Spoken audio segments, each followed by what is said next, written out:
All right, we're going to go ahead and get started. Hi, everyone. My name is Jessica Yoder, and I will be co-hosting today's webinar. We appreciate you being here today. A few housekeeping things to start. I just put in the chat box a link. It is a bit.ly, so bit.ly, that will provide you access to the slides. You will only be able to view them, so you'll have to make a copy for yourself if you want to take notes, but that will be the easiest way in which you can access all of the hyperlinks that we will reference today. You won't, just a reminder, if you've been on a WebEx, which I'm sure many of you have been on in the past few weeks, you're not able to interact with your WebEx screen. That is just me sharing my screen. If you are having any audio issues, it looks like everyone's done a great job of putting themselves on mute, which we appreciate you staying on mute throughout the webinar. But if you're having any audio issues, feel free to directly chat with Don Gilroy. He is our behind the scenes IT man today. We will have questions, hopefully at the end, for any questions that you might have. You'll be able to write those in the chat box, and we will hopefully address those. If not, we can follow up via email afterwards. Just as a reminder, this will be recorded for future access if it's something you want to pass along to any colleagues. But this is, so if you're not interested in being on video, we totally understand. But if you are, that would be great as well. There will be some moments for interaction, so we'd love to see any of you participating with us. But if not, that's totally fine. Just a quick note of appreciation. Thank you for being here. I know times are very interesting. All of us are adjusting, but hopefully now I believe this is my 8th week of remote working. We're kind of finding a little bit of a cadence here.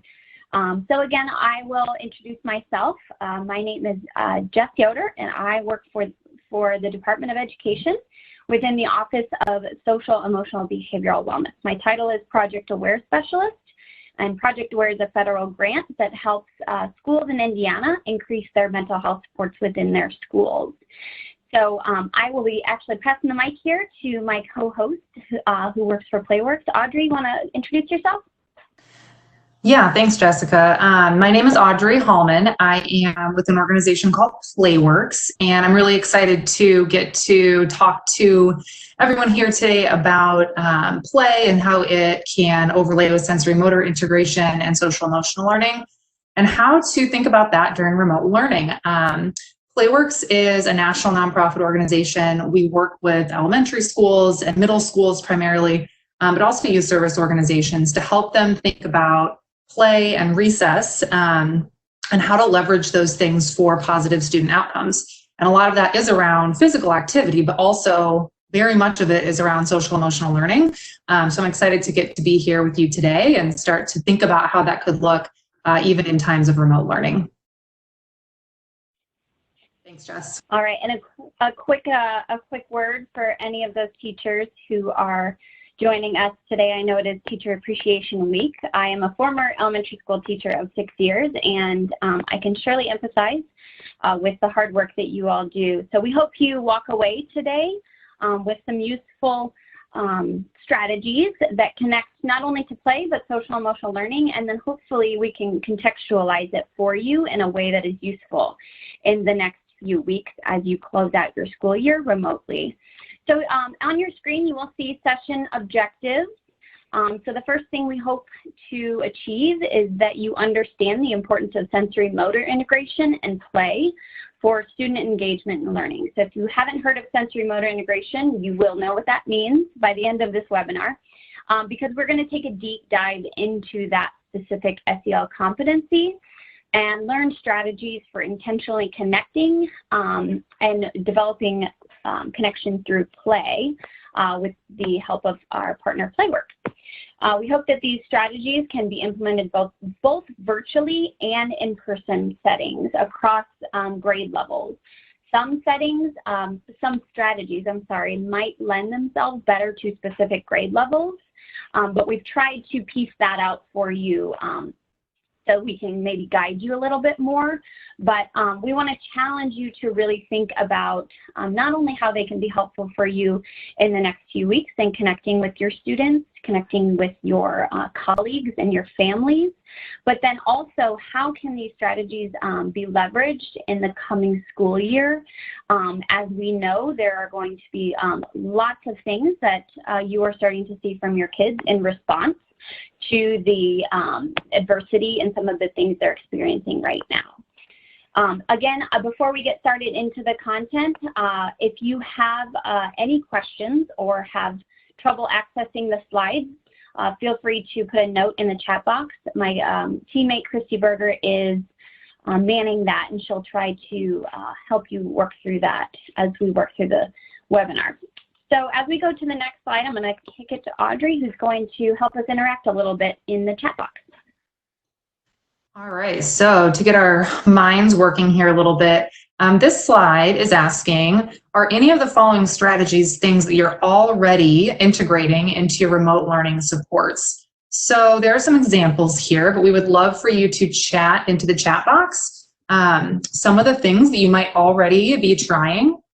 Some examples: movement or dance, guided imagery, meditation, mindfulness activities or things you might be doing, and then any types of games or activities that might encourage further connection or engagement. So I'd love to give our group maybe 30 seconds or so, or a minute, to think about what are some things that you might already be trying, and go ahead and put that in the chat box.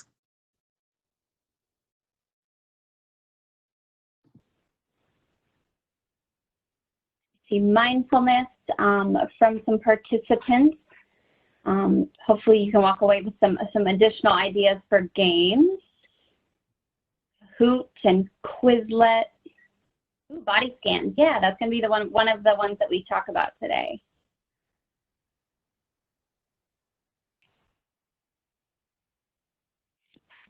These are great. It sounds like some ways to connect with your students.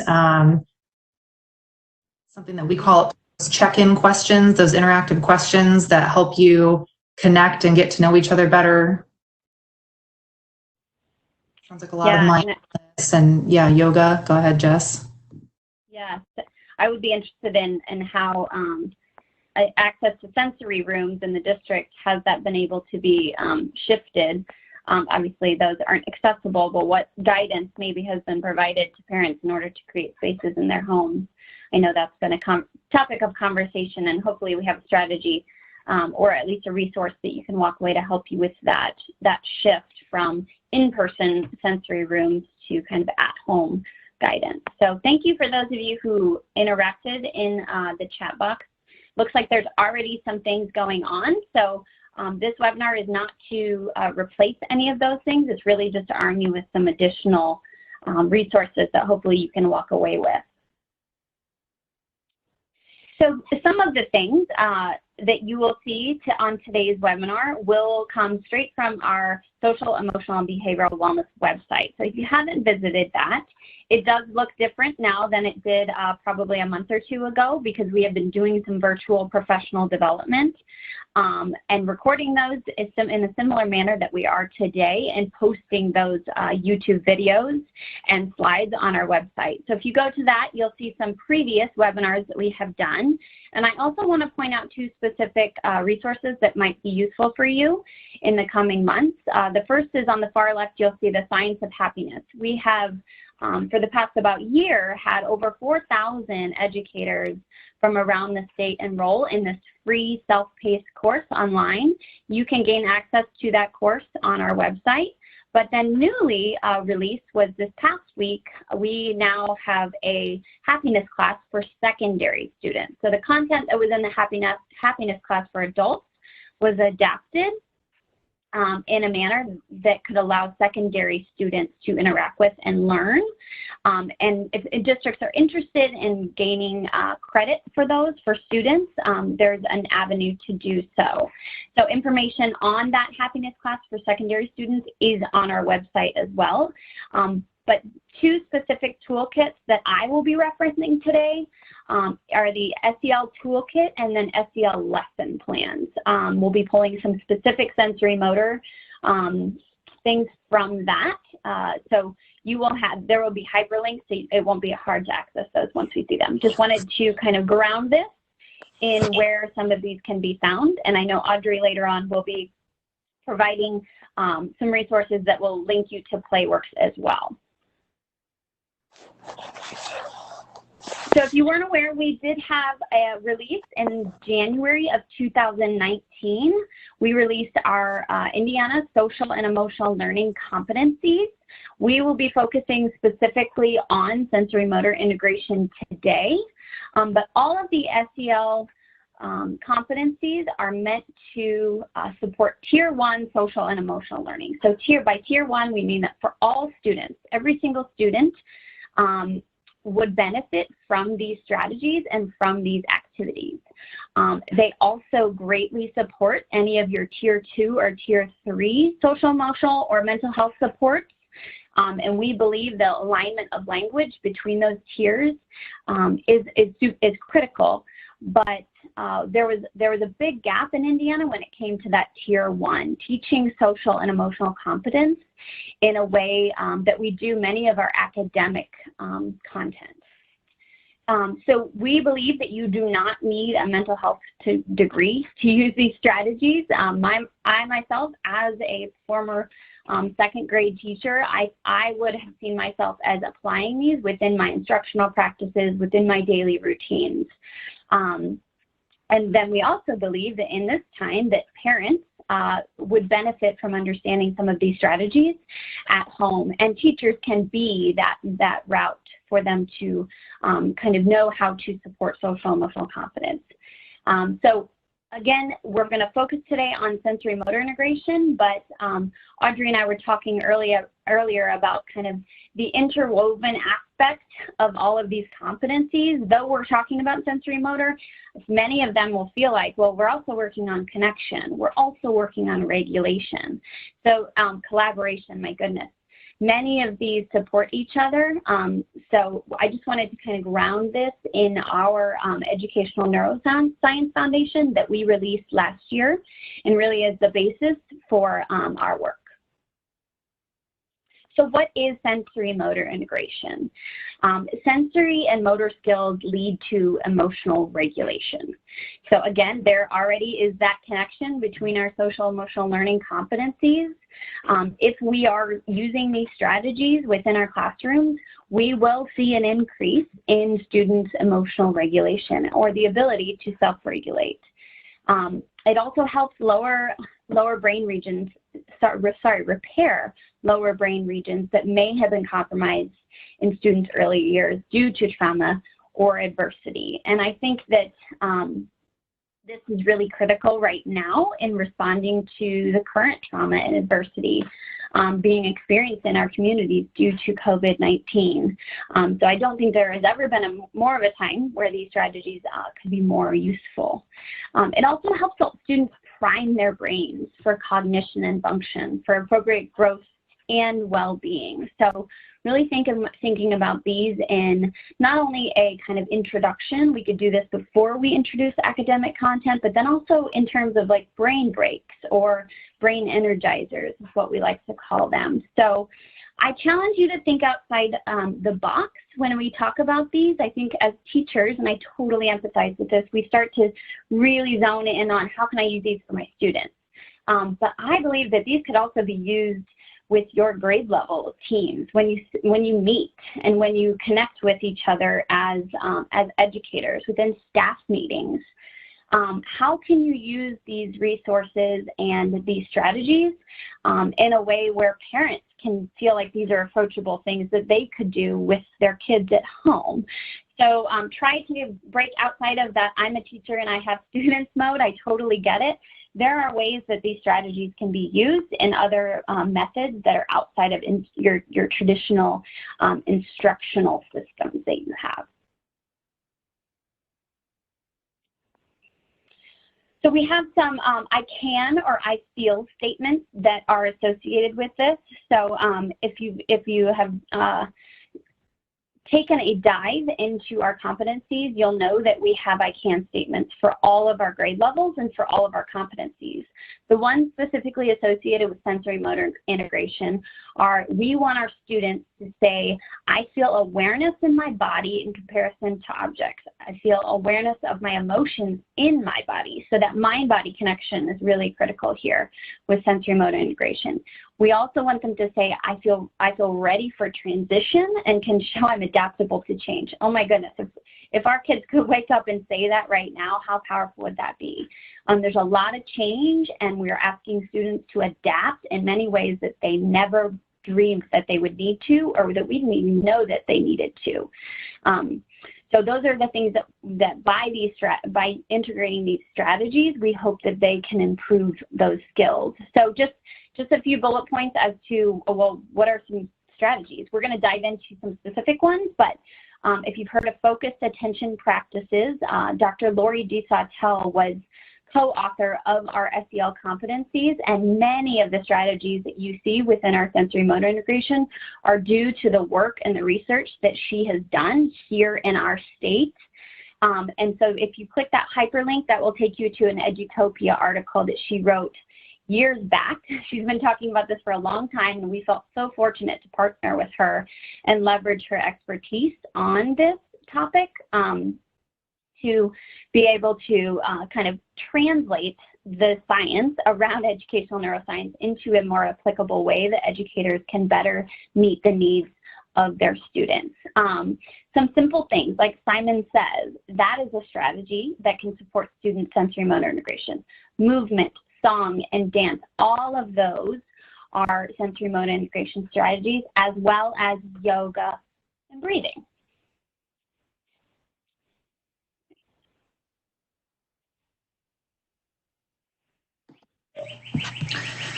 All right, thanks, Jess, for sort of framing that up so nicely. I wanted to sort of kick off our strategies with the idea of, air quotes, group management strategies. We recognize that in this time, managing groups feels really different and or may not be something that is relevant. But I felt like this was a really important way to kick off some of the strategies, because it still can be really beneficial for students to have some framing in their day, some consistency, some intentional ways to transition in and out of different parts of their learning day. And so what I want to, you can still do this if you do have access to students virtually. And I recognize that not all of us do. And so some of these things can actually be used as a brain break as well. But first on the left, you'll see attention getters and some ones that you can do virtually if you do have the ability to, let's say, host a live homeroom, or if you are teaching content in real time. So ones that you can do without asking your students to unmute, things like, if you can hear my voice, or if you're paying attention, match me and they can match you, or match me and they can match you, match me, and you can visually see if they're able to follow along. Of course, the old standby, if you can hear my voice, if you do have students unmuted and you're able to kind of interact in that way, that's a fun one. But these are just good ways to increase engagement a little bit, have it be fun and interactive, and kinesthetic as well. And then our transitions here are some fun ones. The warm up that you see there is called Shake It Up and Shake It Down. And so this video is actually a super easy way to introduce that to students if you're not super comfortable leading it yourself. But students would just go through shaking 1, 2, 3, 4, 1, 2, 3, 4, and then they would do both of their legs, and then they would do 3 and 2 and 1. And so you get the chance to kind of move your body around, whether for a brain break or to kick off maybe an active activity, or just to get the wiggles out before you're ready to sit down and do some academic learning. And the cool down is actually a breathing exercise called birthday candles, which is another fun one. And so with this one, you're starting off with some birthday candles on your fingers and taking breaths for each of those birthday candles. So you're taking a big breath in, and you're blowing out each of those birthday candles one at a time until you're down to 0. And that helps students to mentally and physically transition to the next piece. So if you're closing out your day or closing out an activity, it's a way to calm the body down a little bit and move on to the next piece. Next slide. Okay, Audrey, you queued me up for a breathing activity. This one relates specifically to a lesson or strategy. It doesn't have to be a full lesson, but that could be used for all grades. So here in a second, we're going to try to break down some of these strategies by grade level, but we believe this one could be used kindergarten through 12th grade and then also with adults. So I invite you to do some square breathing with us right now. If you are in a comfy position, sitting upright, that is fantastic.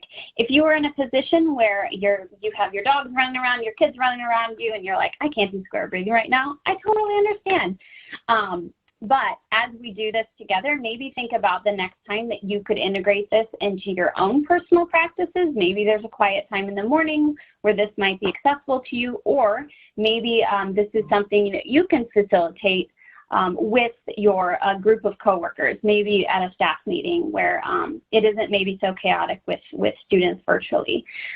So the visual here is really helpful, especially if you're using this with students, and you can actually, the link to that visual is linked there in the slides, but there's really 4 easy steps to square breathing. So you'll start in the upper left-hand corner, and then you'll breathe in for 4 seconds. So we'll do that here in 1 moment. And then as you visualize yourself going down the side of that square, you'll hold that breath for 4 seconds.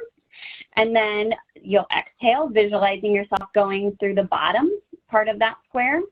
Exhale for 4, and then you're actually hold again. So we kind of go in and out between breathing, holding, exhaling, and then holding again. So we're just going to do this for about 30 seconds just to give you some practice and let you feel. Typically, it takes me about 30 seconds to 1 minute to kind of find a cadence, find a rhythm. So give yourself some patience and some grace as you start this, but we'll start here in the left-hand corner. So if you could let out all of your breath, we're going to breathe in for 4, 3, 2, 1. Hold that breath for 4, 3, 2, 1. Slowly exhale. 3, 2, 1. Hold that breath for 4, 3, 2, 1. Start again. Inhale. 4, 3, 2, 1. Hold your breath. 3, 2, 1. Exhale. 4, 3, 2, 1. Hold it. 4, 3, 2, 1. One more time. Inhale. 4, 3, 2, 1. Hold it. 4, 3, 2, 1. Exhale. 4, 3, 2, 1. And hold. 4, 3, 2, 1. Thank you if you're participating. Again, that would probably take about 5 times. With a group of students, it would probably take you about a month for them to feel comfortable, feel, center enough and be a part of their transition. So I don't know. I would love if you could try to introduce this strategy virtually. I think that would be difficult. But I already see someone in the chat box saying that they use this in 5th and 6th graders in the office, which is great. But we've also heard this used in more of a tier 1 strategy of this is how we just start our day. This is normal. Everyone kind of understands and expects it, but even more importantly, understands the benefits. Like, why are we doing square breathing? Not just because the teacher says, but there are actual physiological responses and positive things that come out of us all being present. So some of the strategies associated with sensory motor integration, some of them are more of kind of a energizer. So let's get ourselves up and moving. Maybe we just took some time, we were really focused, or we were reading for a sustained amount of time and we're all a little sluggish and kind of, we're needing some energy. Some will be more of kind of an increase in energy. Some will be more of a cool down, right? Both of those strategies are used in different scenarios. So this would obviously be one where you would want students to maybe come down a little bit and get present and focused. Others, we might need to kind of amp it up if that activity calls for that. So this is something that if you're like, that felt weird, maybe you just try this yourself for a few weeks, right? Or maybe you do it with a peer or a friend and then kind of work your way into integrating that with your students. Another strategy that we believe could be integrated in many different settings, both virtual, in person, and could also be something maybe that you model through video and sent to parents to say this could be a really fun activity that you could do with your kids at home that would help prime their brain for their remote learning or help get them more centered. So it's called Rain Shower. And if you click that SEL toolkit on page 31 specifically, you'll see these directions. So essentially what this is getting students to get in touch with their senses, right? So the activity asks them to rub their hands together furiously, and that kind of creates some sensory feedback. And then they would snap their fingers, again, kind of that sound, that movement is really helpful. And then tapping their thighs, giving, again, another sensory input, and then stomping their feet. And if you actually click that video, you'll see a live classroom of this happening, and that could just give you an idea of how it could be adapted. I think it could be really something that you could just do together.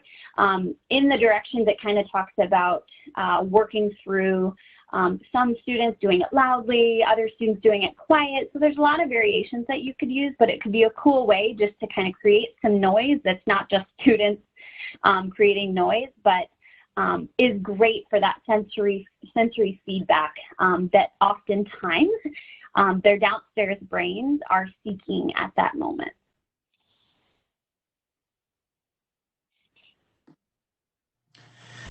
I love that activity, Jess. It brings me back to summer camp days and how it sounds like a real rainstorm when students do it together. Well, the next one, the early elementary strategy that I wanted to share with this group is called IC. And this comes from the Playworks Social Emotional Learning Playbook, as well as it is represented in our new Play at Home playbook, which you'll have links to if you access the slides, as well as a video on how to lead this activity. And so IC is a really fun game to play with younger students, and it can be something that's really active and silly. But it also allows the adult to have some control and over the pace and the activity level of students and what they're doing. So what you would do if you wanted to lead this, just in short, is to start with students standing up in front of their computer, and they could either start by walking in place or maybe marching in place. And then as the leader, you would say to your students, I see. And they would respond. You would teach them to respond, what do you see? And then as the leader, you would say, I see superheroes flying in the sky. And so then students are asked to act that out in a silly way or a way that makes the most sense to them. It could be, I see an airplane flying in the sky. So then they're doing an airplane motion. This is a great opportunity to overlay academics as well. So if you wanted to do an under the sea theme and include fish and seaweed, something that's a little bit slower, you could do butterfly life cycle or different types of dances that students have been learning.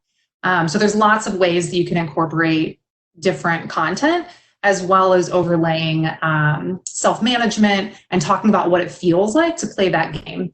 The next time you tell them a command, you'll say, I see, and that signals them to freeze. So you'll have to teach students to freeze when they hear that command.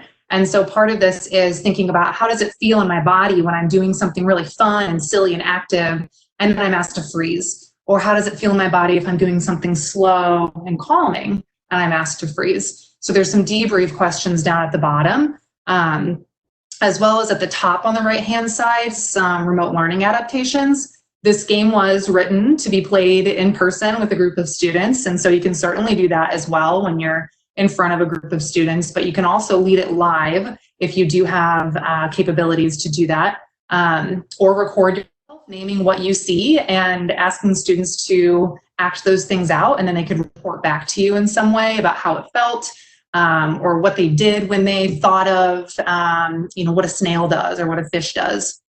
And then lastly, you could send home print instructions for families to try on, or even for upper grade students to try on with siblings in the house. So there's lots of ways to use this game if you get creative and kind of think about some different applications. Go ahead and go to the next slide. Okay, so this one could be maybe more approachable for late elementary students. And I already saw someone in the chat box mention they have actually done a progressive muscle relaxation. And if that is something that you did in your school or in your classroom, that I believe that could be integrated not only virtually with students, but also sent home to parents to encourage them to do it as well. So we actually have that embedded within our SEL lesson plan. So we have an entire lesson plan that walks you through what you might say as an educator, helping students work through progressive muscle relaxation. There's an actual script that tells you word for word what you might say. So again, these have been developed by professionals who have worked through this with their clients, with groups, and found that this is helpful. And one of the big realizations that I've had probably over the past few years is the stress that I hold in my body. I think I did not have a great awareness of the connection between my body and my mind. I thought, oh, I just need to calm my mind. I need to breathe. I need to do whatever I need to do. But a lot of times relaxing my body and doing things that were effective to, such as a progressive muscle relaxation, actually ended up having a better impact on my mental health than trying to focus specifically on those traditional strategies that I associated with de-stressing. So I encourage you to try this yourself first, and if it feels right and if it works, that we don't have time, unfortunately, today to work through that, but there's a full script, and this could be used as again, tier 1, all students. How can we facilitate this for all of our students? But then maybe once you get back into the swing of having kind of more accessibility to tier 2 supports, this could definitely be something that you used in a more targeted way for students. But I would encourage you to do that after it has been presented in a way where all students have access to it and all students kind of know what the strategy is and why it's helpful for their minds and for their bodies. I'm really excited for this next activity, Audrey. I've been waiting for this one. Well, first I will explain a little bit before we dive into the interactive part. So the next activity is a little more geared toward later upper elementary, and it is called rock, paper, scissors, stretch. And so this one kind of can get students up, and I will mention, I keep saying students, but you know, at Playworks, we do this stuff with adults all the time. Of course, we have, you know, a little bit of a unique culture where we play games together a lot, but it's awesome to get to play with other adults and feel that same fun and connection. So this is a great game to get students up out of their chairs or up off the floor, wherever they might be sitting, and get them a little bit more active, help them, you know, stretch and work on some even like core strength and balance during this game, while also overlaying some different social emotional skills. So the way that this game will work is that as the leader, you will play rock, paper, scissors against your students if you were to play it live. And so as the leader, I'm going to actually play this with you in just a little bit, but I'll explain in general what it looks like. So you'll play rock, paper, scissors against your class or your participants. And every time that you are more successful than a student in your class, that student will stretch out their feet a little bit further.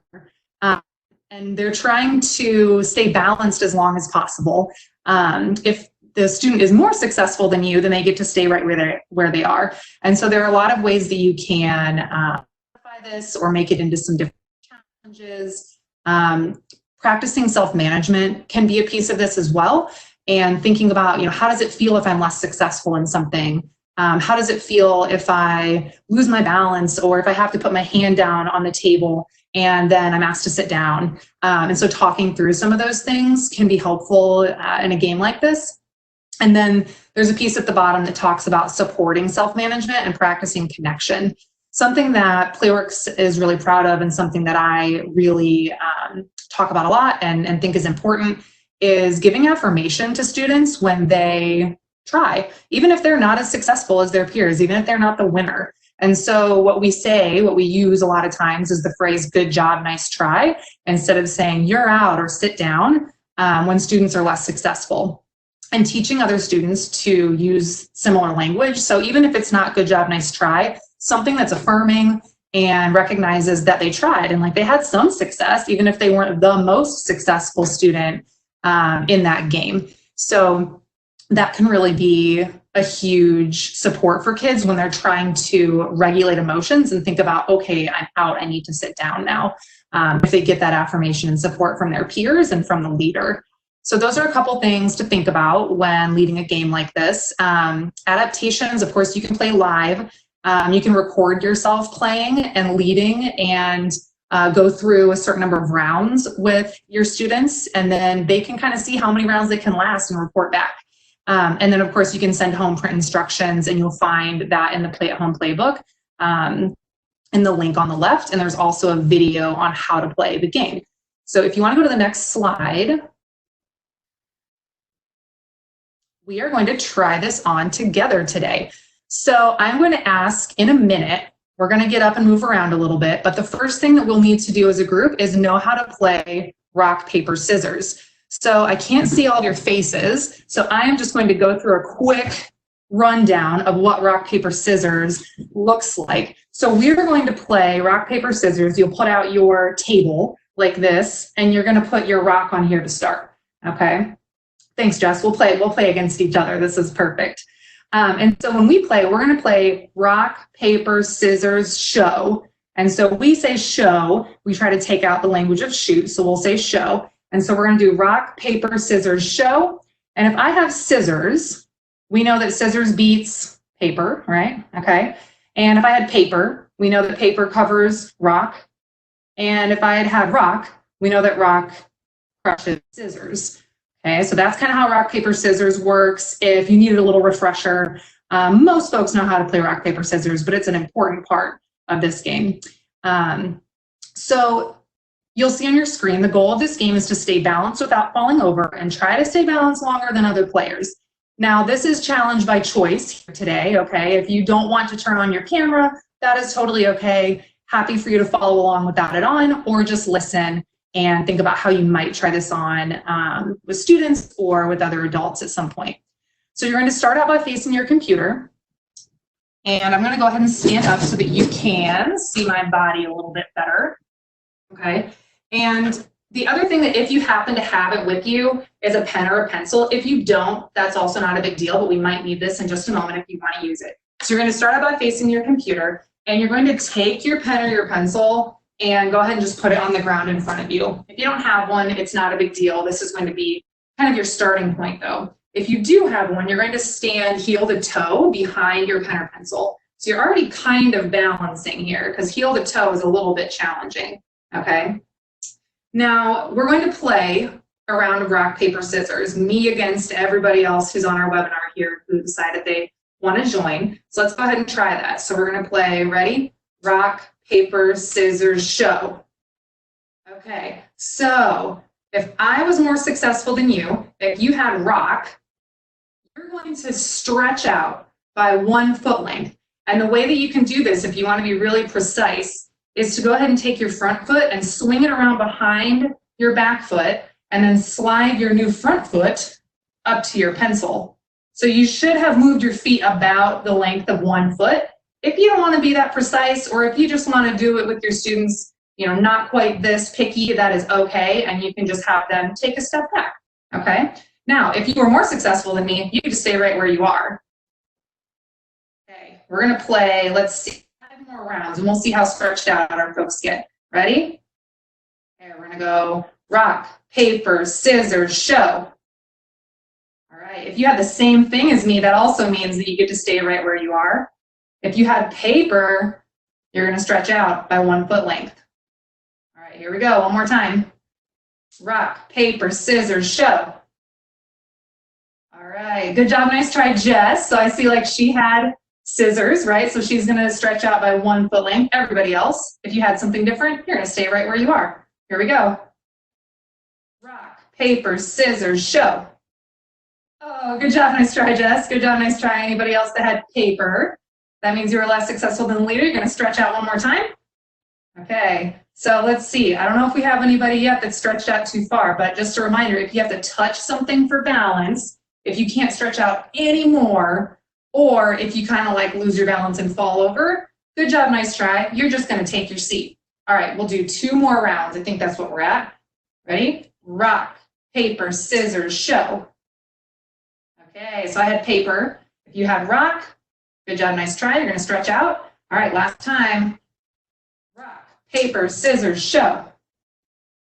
Okay, I had scissors. If you had paper, good job, nice try. You're going to stretch out. All right, folks, very nice job. You can go ahead and take your seat. But what I want to do, because I talked about appreciations a minute ago, we want to make sure to appreciate everybody for trying it on or just for listening and doing something a little bit silly on this webinar today. So what Playworks likes to do are things called appreciation claps. So what we're going to do all together, I won't be able to hear you, but that's okay, is that we're going to clap on the count of 3, and then we're going to do what's called the beautiful clap. And we're going to say beautiful. All right, for those of you that I can see, can I get a thumbs up if that makes sense? All right, we're going to count to 3. So on the count of 3, 1, 2, 3. Beautiful. Beautiful. Perfect. Thanks so much. Audrey. That was so fun. Yeah. Next slide. It was the first webinar that somebody's actually asked me to get out of my seat, which is awesome. Usually I have to say, oh, go find a standing position. But what a great way to get kids up and moving. But then I also love that this is an easy enough activity that, you know, using Playworks one-page write out that could be sent home to parents, that could be something that could be done easily at home. And I see Beth Anderson, thank you. She said, I'm already going to try this with my 5-year-old and 10-year-old. It could definitely be something that could not only get our bodies moving, but create kind of a collaboration between 2 people that are just trying to have fun together. So the next slide that you'll see is it references compassion meditation. We believe that this would be a great thing to use with middle school students specifically, but it of course could be adapted to other grade levels. So if you go to the SEL Toolkit on page 32, you'll see a specific script. So I'll just read part of that script so you can get an idea of what you might find in a compassion meditation. But you would start by saying, as you breathe deeply, focus on your heart and visualize softness, warmth, and compassion going into your chest. Repeat these phrases to yourself. May I be happy, may I be well, may I be safe, may I be peaceful and at ease. After a minute or 2, visualize extending this energy to include someone you care deeply about. So first starting with kind of self-compassion, being able to say those things to yourself, but then extending that compassion to someone else. You might say, you might repeat those exact same phrases. May my mom be happy. May my mom be well. May my dad, my mom feel peace, those sort of things. So walking students through not only learning what compassion is, but then also practicing that with students, and encouraging compassion, I think is something we could all use right now. For high school, I think it is, we were digging through some of the lesson plans that we have, and we thought that this specific lesson plan was so appropriate and could be used right now with high school students in a virtual manner or whatever remote learning structures you have in place. It's titled My Many Ways to Manage Stress, and it can be found on page 119 within the SEL lesson plan document. And again, we're trying to help students manage transition and change in routine. One of the strategies it references, it's a pretty long lesson plan, so I encourage you to kind of read through it and take what would be useful for you. One of them is another breathing technique called triangle breathing. It's very similar to square breathing, but there's a link there if you want to use that as a resource. Obviously, we're talking to each other as adults a lot about stress management, but how can we help our high school students, especially, my goodness, our seniors who are going through a lot of transition, a lot of change right now? How can we help them manage that stress and learn coping strategies? You don't need to recreate the wheel. We already have an entire lesson plan in our documents that you can reference and use.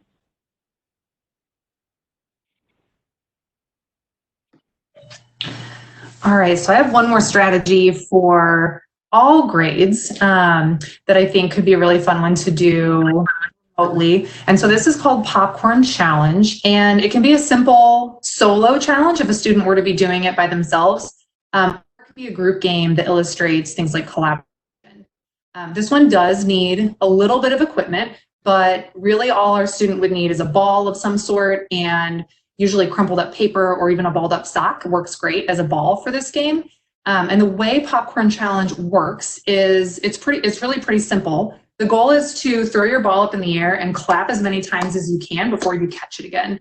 And so within this game, you can either play live and lead your class through this and start with a few practice attempts and then race to a certain number of claps. For example, have your class try to get to 4 claps. Whoever can get to 4 claps the fastest, they get a special appreciation clap. So we could use that beautiful clap for the student who was most successful or got there the quickest. Sending home print instructions is certainly another way that you could do this one, challenging students to play with a family member or trying this game out 10 times in a row and recording their high score and then sharing it back with the class. Practicing collaboration was another overlay that I thought about for this, in addition to the sensory motor piece.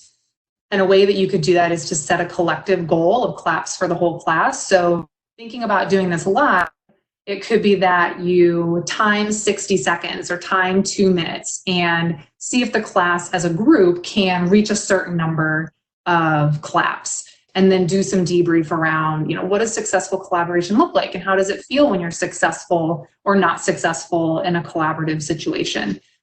So lots of ways that you can adapt this one. Again, it's in that Play at Home playbook, and there are a couple of videos there. The second video is actually one of our local coaches here in Indiana. As I mentioned, we're a national organization, so we're proud of any local representation for sure. And Coach Shekinah leads Popcorn in Spanish, and it's geared more toward younger students, so that's a great one.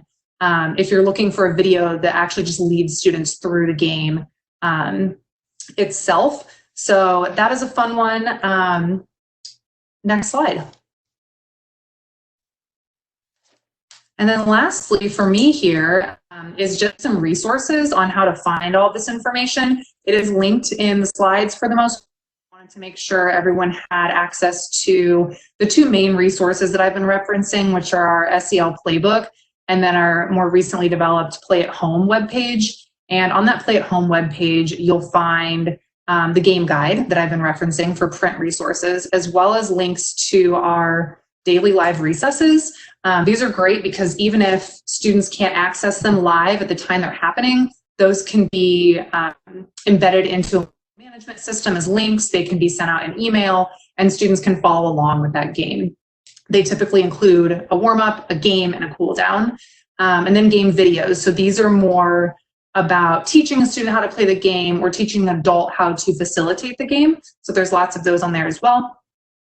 And then the last graphic on there is just our logo, where you can learn a little bit more about Playworks. There's an opportunity to reach out if you're interested in bringing Playworks partnership or services to your school in any way. And then our typical game library tools and tips and so on. Next slide.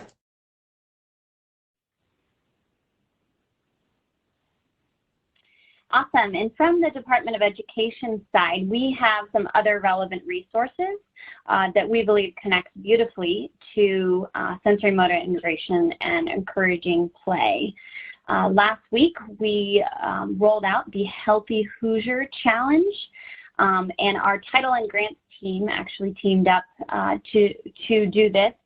And they created a calendar which will serve as a challenge, and there's some activity selections, and there's actually 2 separate challenges, one for K through 4 and one that's more appropriate for 4 through 7. But these are challenges just to encourage health, wellness, and movement during this time, which we've been talking a lot about movement.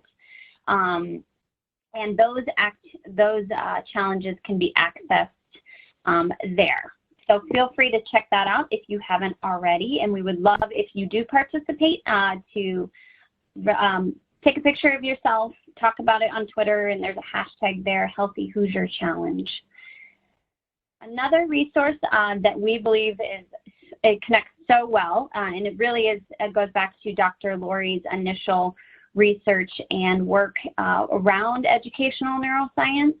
Her whole team has been doing a lot of work in response to COVID, and they have been putting out some free resources for parents and educators to use at home or at school. Many of the things that you'll see within those connect to many of the SEL strategies that we've talked about today related to sensory motor integration, but there's also a lot related to regulation that she is really a content expert on. So you can access that link there to her website. She talks a lot about focused attention practices. There's a YouTube video of her talking about what she means by focused attention practices, things that can be done at home. How do you make homemade amygdala stations? So there are schools around the state that have created school-based amygdala reset. So really these are rooms that students can go to help increase their self-regulation and provide a space also for co-regulation with a trusted adult. How do we help parents create that same sort of place within their homes? And then there's also many other resources to really just help understand the brain and how our stress response system affects our ability to regulate. Not only our students' ability to regulate, but our own ability to regulate with the high amounts of stress that we are seeing right now. So check out Dr. Lori's website there. And we're also, we've been putting out some webinars, and we really appreciate all of you for attending today's webinar. It's been a great showing. And but on Thursday, we actually have another webinar that we're hosting starting in the morning. So Thursday, May 7th from 9 o'clock to 10 o'clock. And the webinar is called Understanding Grief to Better Support Students, Staff, and Families. So this webinar will provide an educational overview of the grief process, but then the Avon Community Schools mental wellness team, they're going to discuss how they shared this information on grief with adults and students in an effort to proactively address the collective grief brought on by COVID-19. So if you click that link to participate, we just released information on that this past week. So we would love for you to join us if you are free. If not, similar to this one, that will be recorded, and we will be able to, we'll put out information on our website once we get that up on YouTube and access to the slides as well. Okay, so before we take any questions, and feel free, I see some people typing in some questions already, which is wonderful. But we do have a feedback form for today's webinar. We only have about 5 minutes left. And we'll put a direct link to this Google form in the chat box as well. But if you're able to access these slides, you should be able to just click that and it will take you directly to that. You will be able to earn a PGP points for attending today. So as long as you put your name, your full name, your email address, we will follow up with an email with that certificate. So Christy not only put the slide access link there, but she also put the access to the feedback. So in order to get your PGPs, just to be clear, you'll need to fill out this feedback form, and that's where you'll put your name and your email address. And again, we would love, because we are transitioning our systems of support for educators right now, we would love your feedback on this webinar as to what might have been more helpful, what was the most helpful part about this webinar. We would love your feedback, as I know Audrey at Playworks would as well, as they shift their systems. So we'll take the last 3 or 4 minutes. If you have any questions, feel free to type those in the chat box. But if you got everything that you need, I will put our contact information up. We are happy to follow up with you via email if there was something specific, a resource that we mentioned that you want more specific information with, or you weren't able to gain access. We can help work through that via email. So again, check out the chat box and go ahead and fill out that feedback form in order to access your PGPs. And let us know if you have any questions. We're happy to follow up after the webinar. Thank you so much for your time today.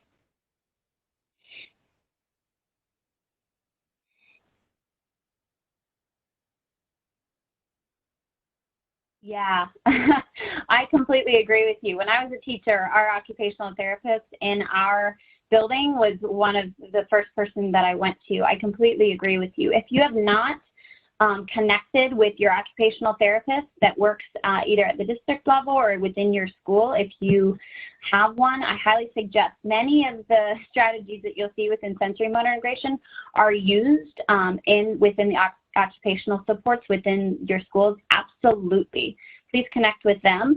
But then I also encourage you to connect with your PE and your health teachers. Many of the gains and the strategies that are used can be a great tier 1 support. And PE teachers are typically doing a lot of those, mostly because they have space and room and it kind of the content lends itself well, but they might have some ideas in the next few weeks that you could use as well. Thank you for that comment.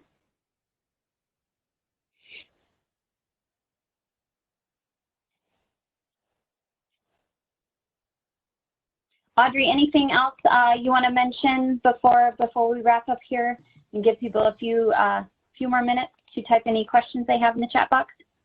I don't think so. Just thank you to everybody for, as we say at Playworks, trying on something new today and getting up and kind of moving around a little bit. Just echo what Jess said out completing the feedback form. I'd love to hear what folks think.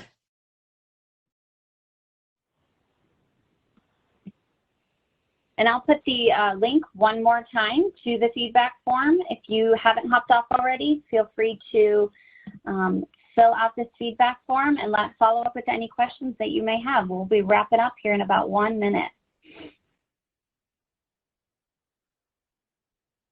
Okay, Don, I'm not seeing any other questions come in, so if you want to wrap up the recording, we will end for today. Thanks, everybody. I appreciate your time.